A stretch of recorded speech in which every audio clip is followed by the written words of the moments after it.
now I'm going to list some of the struggles I had while taking those tests. One of them was words that I have never seen, even in the source language and also on the target language, because there are some terms from IT, for example, that I had no idea that they existed and I had to learn about them. There were words that I didn't know if I should translate or not. Also in IT, that happens a lot. And sometimes I didn't know if I should I didn't know how to make the translation more natural.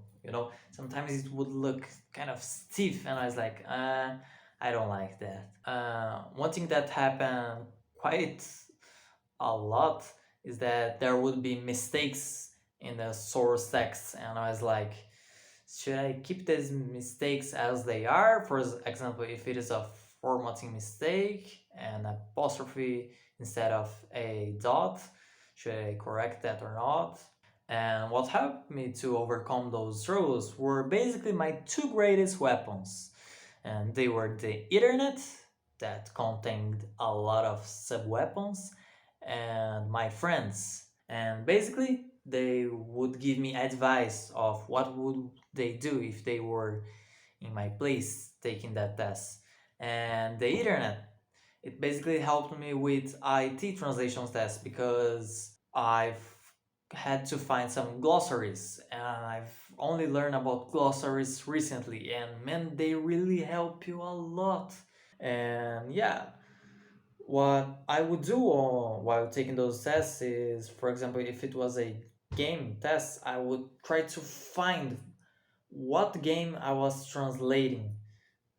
Would try to search for specific phrases or specific items and things like that. So, and if I actually found the game, that would make things a lot easier. And I believe it happens only once, but if it didn't happen, I could find related stuff that would also help me. And yeah, basically that's what translators do, right? They research a lot, and really a lot.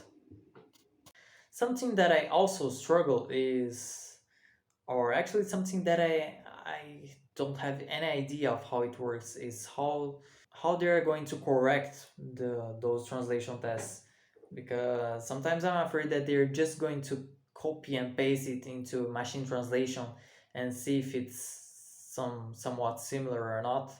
And if they do that, then I'm probably not going to get hired, because I believe that machine translation sometimes they really differ from a human translation.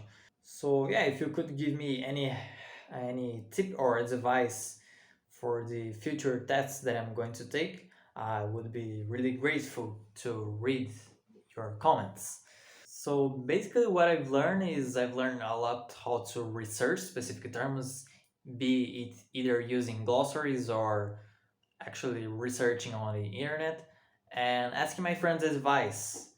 And I've learned that I should add references and comment if I feel that is necessary, and be clear that I know what I'm doing, or but sometimes due to a lack of context, I'm not sure what should be the right choice or not in translating that text.